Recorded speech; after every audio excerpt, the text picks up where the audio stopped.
Good morning. This is the BLAINESWORLD show, which can be found a whole bunch of places, but essentially your best bet is to go to the website blainesworld.net, and there you'll find the video version of the show. You'll also find the podcast. We're also on Facebook, YouTube, LinkedIn, Spotify, you name it, you'll find us. I'm your host, Blaine Greenfield, and I'm here in my Zoom studio in lovely downtown Fairview, North Carolina.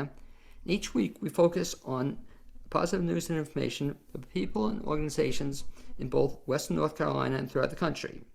And toward that end, it's my pleasure to introduce Janice Vertucci Schreiber and Madison Brightwell, and you can wave to all your fans and friends who are watching this. So, you want to wave to them if they're watching? Hi. Okay, that's Janice is, I guess, on the right. That's Madison on the left. And what this is, I'd like to just tell you a little bit about these two amazing women. With respect to Janice, who I've known for several years, theater has been an integral part of Janice's life for over 50 years. So, Janice, you're another one. You started, what, at 5 or 6, was it, when you started? When I started when I was 5 or 6 years old? Yeah, at theater, because you've been in it for 50 years. Right, exactly, amazing, talented woman. She's been in That's theater. how old I was, yes. Right, exactly, amazing. And for over 50 years as an actress, director, and theater educator. She studied directing through intensive workshops at both Yale and Juilliard, and as a certified teacher of the Michael Chekhov acting technique. She and her husband moved to Wheatville 5 years ago, and along with Julie Wharton, created Ovation Theater Arts Collective. I want to hear more about that. Very exciting. SHIRELY Valentine is the premier production for Ovation. Very exciting. Yes. Madison has been acting since the age of 16 and was a professional actress in native Britain for 20 years before moving to the United States in 1997. She and her husband also moved to Wheatville 3 years ago. She works as a therapist during the day and enjoys hiking, gardening, and growing vegetables. The role of SHIRELY Valentine is a return from Madison to Black Mountain Center for the Arts. She played Hannah in As It Is in Heaven there in 2019. And so the first question, let me ask you both this question. I'm just curious about it. In terms of Madison, I mentioned you grew up in England. Is that correct? Yes, that's and right. As a little girl growing up in England, did you always know you wanted to be a performer? Absolutely, yes. Did you really? When did you decide? Well, it's funny, and I do write about this sometimes on my Facebook posts, but when I was 7 years old, my mother and I lived in a little flat, as we call them in England, a flat that was part of an old Victorian house on 3 levels. And the house was owned by these 2 gay guys who were super into theatre. So they had converted their basement into a tiny little black box theatre. So when I was 7 years old, we used to walk down the stairs and go to the theatre. So that was the first time I thought, wow, this would be a cool thing to be, an actress. And when I told my family that's what I wanted to be, they were all like, what? You want to be what? They were not too happy. But I stuck with that, and that's all I ever wanted to do. What was your first acting role? Do you remember? When I was 16, I played the maid in When We Are Married by J.B. Priestley, which is set in Yorkshire, and that's where I'm from. So that was your first role? Yeah. Mm-hmm. Now, I have an idea for a fundraiser, Madison. And Janice, I think I've shared the idea with you for a fundraiser. But what I want everybody to do is everybody would do their very first role. You don't have to do the whole role. It could be just but wouldn't that be a great fundraiser, Janice? Seriously. Well, that would be kind of, yeah. Because I could be wrong, Madison, but I assume you don't have a videotape record of that performance? No, I don't think they had video in those days. But wouldn't that be cool, though, that just, people could show their family, friends, relatives that hear it, so you don't have to do the whole role. Do you remember the part? Do you still remember the part? I remember she was funny. She was the comic relief in the play. Well, anyway. And she was supposed to be not very bright, and she was sort of, I don't know, like that. She was a bit dumb. And I got a lot of laughs.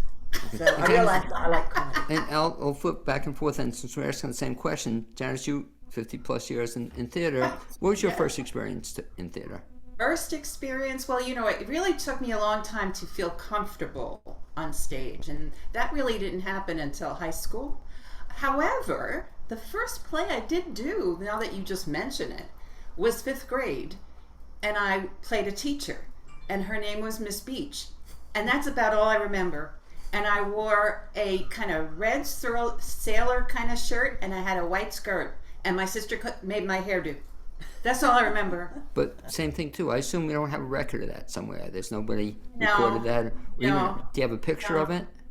No. Okay. Well, keep It that in was in mind. Jersey Seriously. City, New Jersey. Okay. Well, keep that in mind for your theater company. Maybe we'll do it for the theater company, a fundraiser. Everybody Okay. ask. But wouldn't it be a fun thing? I just think that'd No, be I great. think that's yeah. We always think of what could be the fundraiser for Well, this something. would be definitely different, and people could pass on to the kids, grandkids, whatever. Just let's keep that in the back of your mind. I'll volunteer to help you. So we'll go then with Janice. So you acted in that one play, and then in high school. Talk a little bit about your experience in theater. Where did you go from there then? Oh, goodness gracious me. I had an Italian mom. And I really, when I graduated from high school, I wanted to go study at the American Academy in New York. Well, she absolutely forbid that. No way. So I went on this journey of doing what they wanted me to do, and I transferred like 5 times, until I got to a school, East Carolina University in Greenville, North Carolina, and that's where I finally got what I wanted, and I was majoring in theater completely. And yeah, so it took me a while to get to do what I really wanted to do, because your Italian grandmother and mother are going, no, that not that world, no, yeah. Well, we'll talk about also your role, Janice. I always find it interesting to speak to actors who are also directors, because I've had the pleasure of seeing you on stage, but I don't know if I've seen anything you've directed. How did you get into directing? Well, that was when I became a teacher quite by accident. Right. Greenville, North Carolina, where East Carolina University is, we moved there from Boston when our kids were really small. And the chair of the department asked me to teach a class. And I told him he was bonkers, that because I had been out acting. And he said, you can do this. And I said, no, I can't. Yes, I can. So I became a teacher. And then as that progressed, then I was teaching college there, and then I went into high school teaching. So when you go into high school teaching, you must direct. And so that's how I started really with my directing work.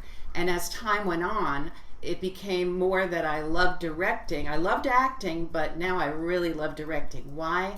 I just love watching people, something that, I had this idea in my head for this show, and it came to life by all these wonderful folks up there. And especially, with students, it's a wonderful thing for a teacher, when you direct them and they get something out of it. And now it's different, and when I started getting into community theater and to work with an actress, it's wonderful. And we had worked together before, by the way. Yeah, that's how we met. Oh. Yeah, that's how we met. Where had you worked before? At Black Mountain. We were in a show together in 2019, that As It Is in Heaven. We actually acted together in that show. I was kind of mean to her. She wasn't very nice to me. And you were telling me just to me revisit New Jersey. Where did you teach in New Jersey? I didn't teach in New Jersey. Oh, I thought you did. Okay. No, that's where I'm from. Jersey. I was born in Jersey City, and my gosh, once I said, Mom, I'm getting out of here. Yeah, that took me off. I was gone. Yeah. Well, but Madison, I'll be curious now if this next question, if Janice answers it honestly. But so I kind of heard you say acting, directing, teaching. Do you have a preference as to any of the 3 you prefer? Oh gosh, I love directing. But teaching is a close second. Because I thought I was going to, acting was the end all be all. But not until I got into those other realms, I said, wait a second, I really love this other. Because it's funny, Madison, when I ask that question of most actors who have become directors as well, most people say directing they prefer. But the truth comes out is they don't have to memorize the lines, So that's it. But they don't admit it. And Madison, in your case, I guess the beauty of, I'll trace your background in a second here, but the beauty of doing a one-person show is that if you mess up a line, nobody knows excepting Janice. Janice may not even know. Exactly. Well, same thing too. Your trajectory. So you started as a kid, and then where do you go from there in terms of acting? Yeah. So when I was 16, I left home, went to drama school because, as I say, I was very single-minded about it. When I was 18, I had my first professional acting job. I went on. And then I actually went back to school when I was 22, because I figured that I needed to get some more education. So I went and I got a BA in performance arts. So it was just like kind of carrying on what I was doing, really. So then from age 25 to 35, I was just acting. I did tons of professional acting. I probably acted maybe 50% of the time, which is pretty good actually for a professional actress. And so I managed to support myself on that. But I got to the point when I was in my mid-30s where I wanted a little bit more financial stability, shall we say. So then I went into producing. So then I went into more, at that time it was video, television, film, so more the other side of the camera kind of thing. So did you get the same reaction that Janice did from your folks or family members that, why are you going to become an actor? Yeah, well, I was brought up by a single mom, and I think she should have been an actress, because she was extremely dramatic. Yeah. She taught me everything I know. But the rest of my family were, they're all doctors, by the way. So now I finally joined them, because now I'm a doctor of psychology. But everybody else in my family was either a doctor or an engineer, so they wondered where the hell this acting thing came from, and they didn't at all understand it. But as I say, I pursued it anyway, because I'm a bit like that. When I want to do something, I just do it. And talk about also what you pursued, which I found fascinating, is that, so you're acting, but all of a sudden you decide to get into counseling and therapy? Yeah, it wasn't straight from acting to therapy. It was actually, there was about 10 years in the middle where I was more producing and working in TV and film. And I lived in LA for a while, and that's what I was doing there. And then it wasn't until 2006 I decided to become, in fact, a hypnotherapist. That was the first thing I decided to do. And it was because a friend of mine was also an actress and a hypnotherapist. And she said, this is a great combination. And she was right. Because when you're doing hypnotherapy, you're sort of creating these little guided imagery journeys for people, and then you do them, and it's a bit like performing. It's very, it's very creative, and so it definitely appealed to me. And so I was a hypnotherapist exclusively for a couple of years. And then I decided I wanted to go back to school and get more credentials, which I did. So I got my master's, I became licensed MFT, then I eventually became a PsyD. People sometimes say that's a weird combination, but really it's the perfect combination, because when you're acting, you're empathizing with your character. And when you're a therapist, you're empathizing with your client.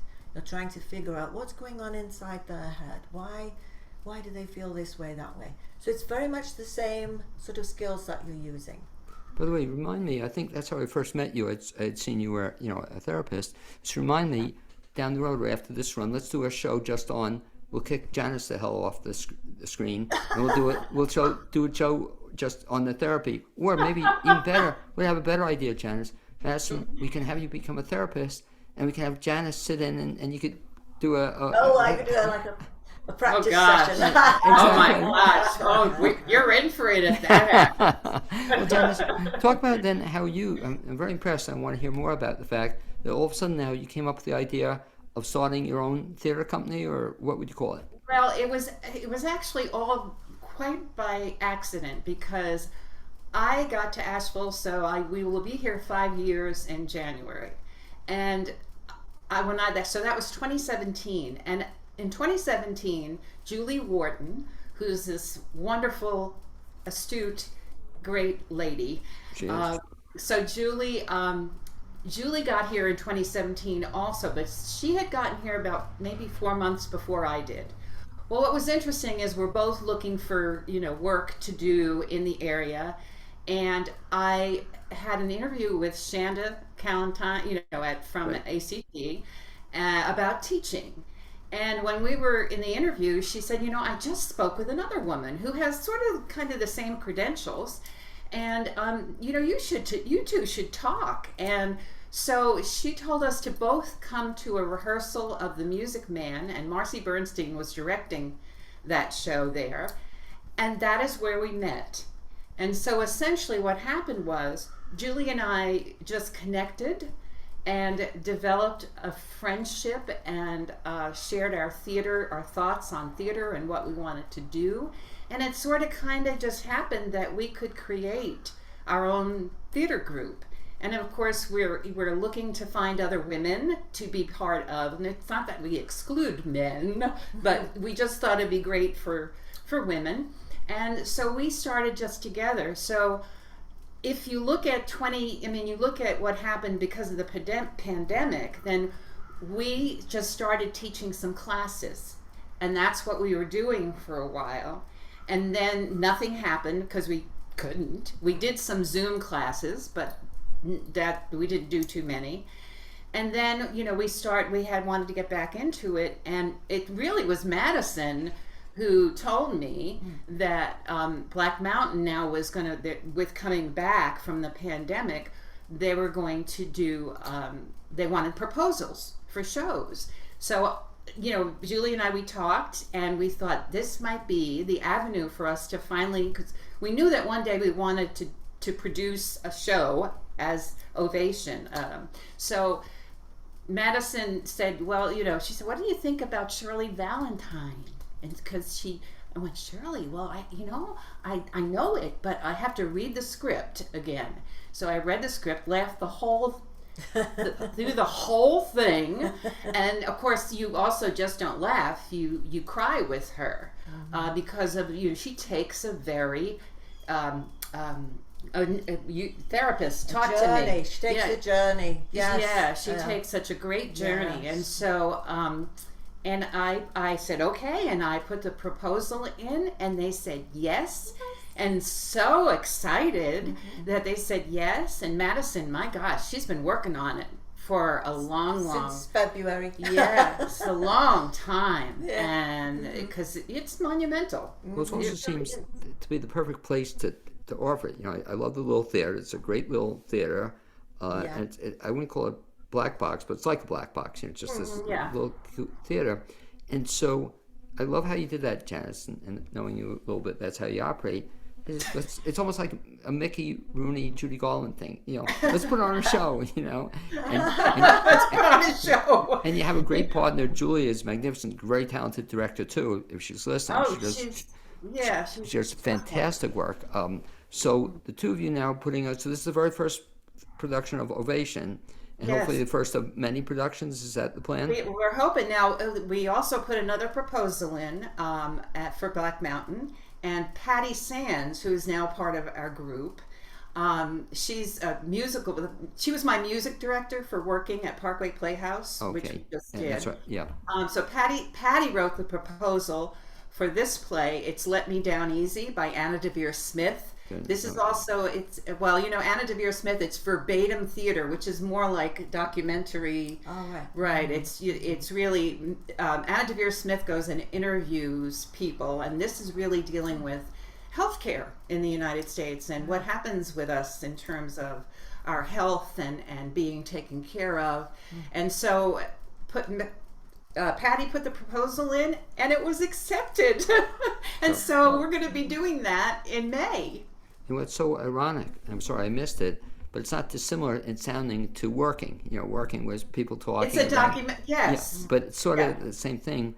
So anyway, we look forward to that, and remind me before May, we'll do a show again in April talking about that show. Oh, that'd be great. Maybe one of the performers. So so that brought us up to now where we both are into now Shirley Valentine. And so the idea was that, Madison proposed the show to you, or she said, who came up with the idea to do Shirley Valentine? Yeah, I did. It's a part I wanted to play. Of course, it's one of the best parts ever written for a woman of my age group. And so it's a part I wanted to play for years. Saw the movie when it first came out. That's right. Remind me, who was in the movie? Pauline Collins. Okay, and I hear it, but it's different than the movie?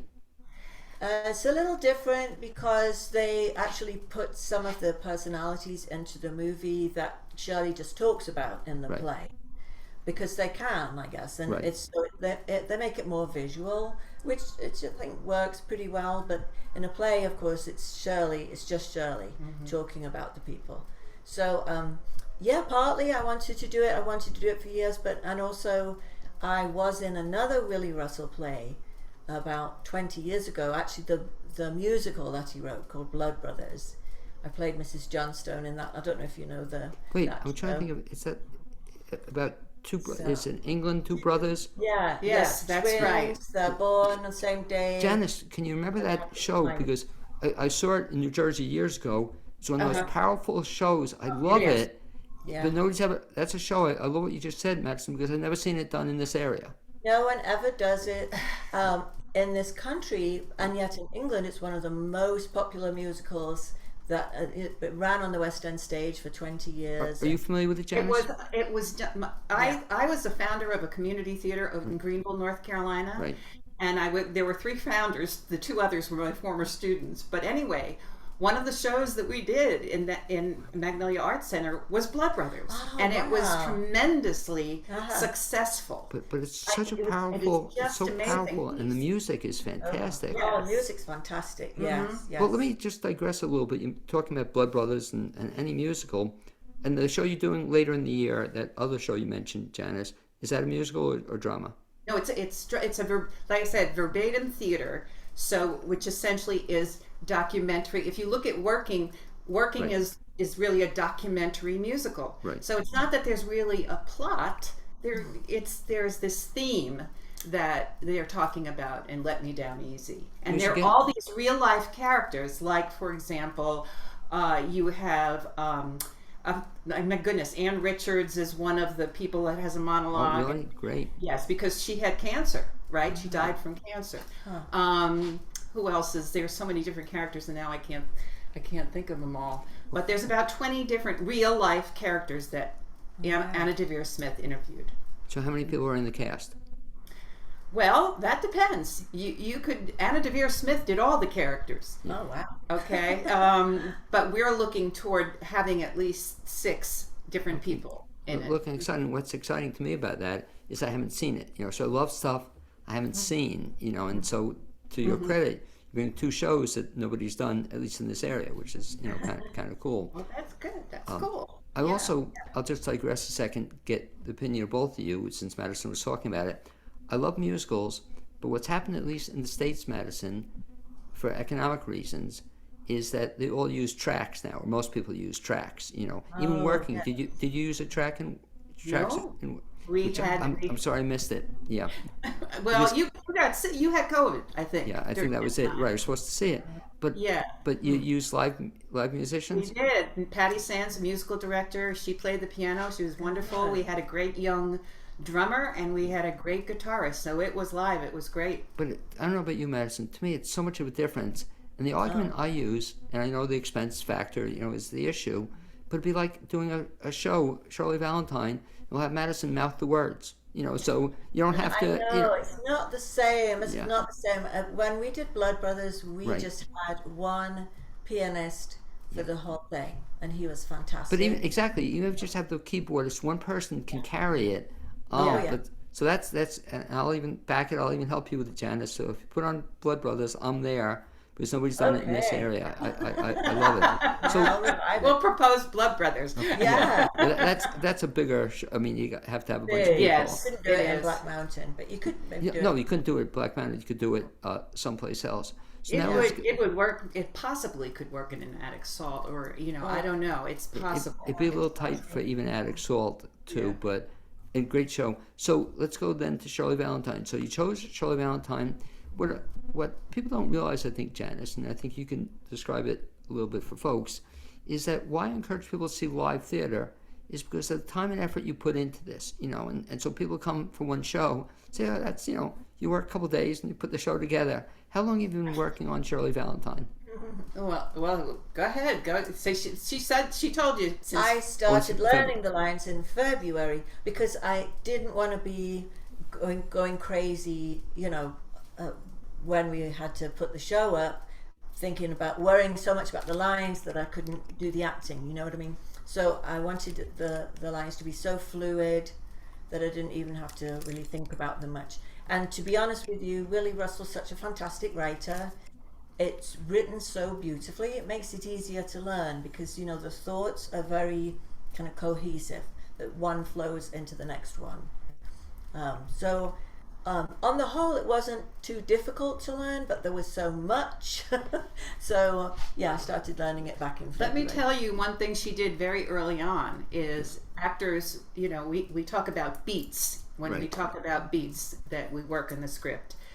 This lady, I mean, it was like this thick that she went through that script and she identified all the beats. I mean, that is a lot of work, and she, I typed the it whole out. thing. Yeah. That's a typed the lot whole of thing. work. Is this, Madison, your first one-person show? Actually, many, many years ago, about 30 years ago, I did another one-person show, which I had also written, which was about Buster Keaton, because I'm a fan. And so I played Buster Keaton, and I think it was in 1982 I did that show. So that's the only other time. But he didn't have a whole lot of lines. He had a lot of stunts, pratfalls and things, not many lines. So it was different. Janice, keep that in mind. Let's bring that show, to Black Mountain. I couldn't do it now. Way too old now. But it's somebody else, a big Buster Keaton fan. Same thing, too, for you, Janice. Have you ever done any one-person shows? Have I done any one-person shows? Well, unless you call playing Mama Rose and Gypsy a one-person show, all because she's on stage all the Right. time. I mean, it's pretty monumental. That was, to me, was the most monumental role I had ever done, and I am just so. That was just an honor for me to be able As to you're do saying her. it, Madison, not to typecast anybody, but could you see her being a Mama Rose? Oh, absolutely. Oh, my My mother was a great example. Sorry, I missed that one. Was your mother around for that show? Was my mother around? Yeah. No, my mom was gone. But it was. I remember working in the acting part of it, and there was at the very end. I used a lot of my mother's internal stuff that she had for Rose. Yeah, so she was there with me. Aside from Mama Rose, you already did. I'll ask both of you the question. I'll start with Madison. If you had an ideal role, or is there any role you'd like to play? Haven't played yet. Oh, that I still haven't played yet? Yeah. I tell you what, there is a role, in fact, I did do it, but I did it for a open air theatre, and we only did a few performances, but I would like to revive it in a real theatre, and that is Mrs. Dolly Levi in The Matchmaker, which I think is a wonderful role, and I just love her, so. Oh, Yeah. so the role, though, so in the play, the match. Now, is that In the original, you won in the The original play. original, not Hello Dolly, but right, the but just the show? Matchmaker. Oh, that'd be great. So keep that in Yeah. mind, Janice. You're looking for roles. We have Madison will play that. Same question to you, either to be in a play or to direct a play. Do you have any wish you want to direct? Well, I always, in terms of acting, I always wanted to play Mrs. Lovett in Sweeney Todd. Oh, Okay, yes. yeah. I always wanted to play Mrs. Lovett, and Great part. I actually still could play Mrs. You could. Lovett. Totally. And it's funny that she mentioned The Matchmaker, because I mean, playing Dolly Levi, those are roles that I could get cast as. Eventually you get to know the type that Right. you are, and so in terms of directing, I'm always up. I like to challenge myself. Sometimes things are harder than I expect them to be. I tend to be somebody who does a lot of research. A lot of directors are not like that. I did not become like that until, I studied those intensives that I studied at was where I finally said, being a dramaturge is pretty important as for a director to understand. If I don't know anything about Willie Russell, the playwright, at all, that's a mistake. I have to know something about his work, and that you do through research. Well- and spending time with the script. Well, even on the research, here's another question I'm always curious about when I speak to actors and directors. And it's the argument, or the thought about seeing something before you are in it. For example, Shirley Valentine, again, I saw many years ago, the movie, I seem to recall. But Yeah. you saw the movie at some point in time, Madison? Shirley Valentine? I saw it in 1989 when it came out, and I did not see Right. it again Yeah.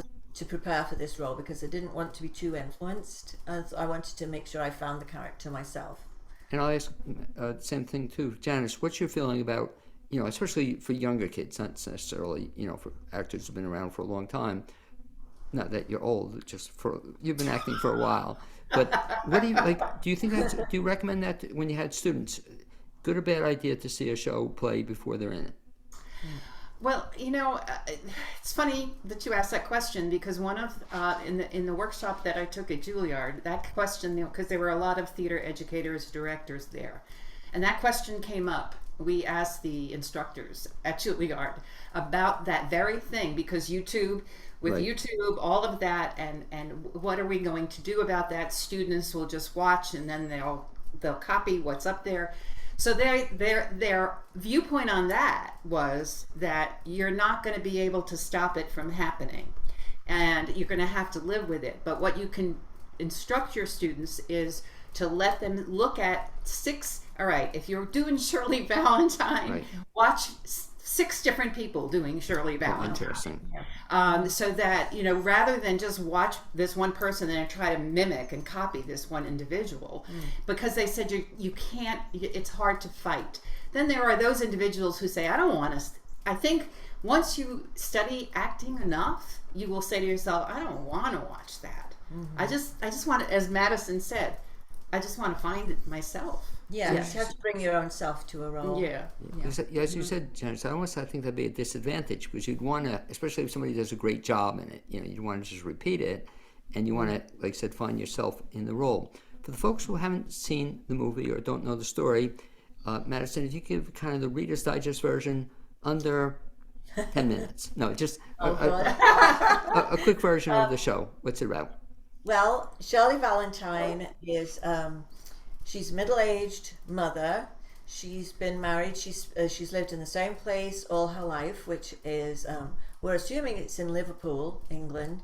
So she's kind of a working class. She goes out and cleans houses for a living, and her husband does something else, sort of equally that, kind of blue collar, as you would say in this country. And so she's raised her kids, and now she's got to the point where she realizes she hasn't really lived. And she meets this lady who gives her the opportunity to go to Greece for a couple of weeks. And so Shirley, being Shirley, she ponders this back and forth, back and forth, back and forth. Should I go? Should I not go? She knows that her husband is not going to want her to go. And, well, I don't want to give the game away too much, but basically she ends up going to Greece. And then she doesn't want to go home. so she's sort of finding herself. As you're describing the story there's a bad thing about listening to this is now I'm thinking my wife's going to want to see this. She's not the theater buff I am, but this is her kind of story, so I got to juggle that. But Janice, the question I have to ask you now, based on what Madison just said, so who's the dialogue coach in this? Who are you going to get? No, I'm kidding you. And this is one, I don't think we have to work with Madison on the dialogue or the accent. No, I don't Just have to tone it down a bit. I don't have to work with her on the accent. The only thing we and she wants to know is with the dialect that sometimes we can go very fast with that Liverpool slang kind of thing, and to make sure that we keep it slow enough so that the audience will get it. Yeah. That's the hard part, and she knows I'll tell her. We're writing all sorts of program notes, aren't we, with like interpretations of different things that I say. But it's so funny you said that, Janice, because I've become addicted now to watching stuff on Netflix, but I want the subtitles. Even if it's American actors, it's so much. I don't miss anything. But especially I'm watching. I'll just give a recommendation if either of you have seen it. It's an English thing on Netflix. The Outlaws. Are you familiar with it? I know of it, but I haven't watched it. I'm loving it, and Christopher Walken was not. He's the one, not British guy, but he steals it. But the whole show, it's put it down if you want to see something diverting. But the point is, I don't miss any of the dialogue because I can see it, reading it. So otherwise, here English is a little tough, So I know. Well, I did the whole play for my husband the other night. Now he is American, and he always tells it like it is. And I said, "Did you understand everything?" Yeah. And he understood everything. I think there was just one little thing that I'll tell you about later, Janice, that he didn't quite get.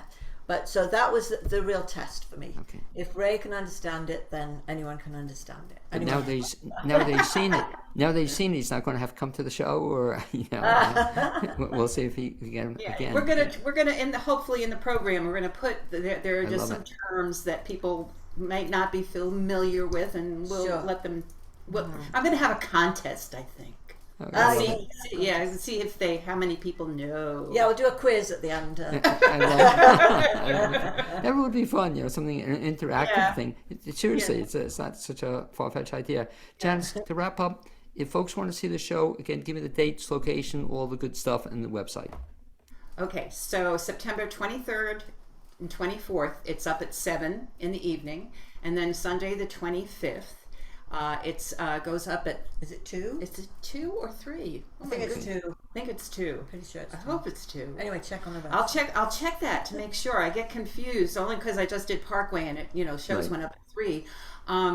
And I'm going to ask. I haven't asked yet. I would love to have a little talk back. I'd like to see if women would like to talk about. One of the things about the show is that women are still struggling. Mm-hmm. It may be 2022, but there are issues, right? Oh, that yeah. we women are still dealing with, right? And So. yeah. No, but What were you gonna say? my producer's already said to you she wants to participate in that. She'll help you. Cappy Yes. Rossetti, Yes. she thought it's a So- great idea to Yes, talk and back. so, and then the following weekend, which is September 30th, October 1st and 2nd, with the same time frames, 7, 7, 2, or 3. I gotta it's 2. check it. And so it's just the 2 weekends then, right? Yes. Yeah, 6 Yes. shows. And what I give you credit too, I love the fact as I get older, I like 2 things. I like earlier and I like shorter. And you like shorter, yes. 7 o'clock is a great time for, everybody else does 7:30, some even 8 still. Anyway, folks. Black Mountain Center for the Arts, and everybody has been so wonderful so far, just working with us and helping us. It's been just great. And not only is it a great place to check out, but go up there early. So many places to eat. It's a great place to dine. So have a Yes. nice evening. And see these 2. I think you're going to enjoy it. So that was great, folks. Thanks very much. And look forward to seeing you at some performance of the show. You got me psyched. Thanks a lot. Okay, Good, thank thank you you. so much. Bye. Bye.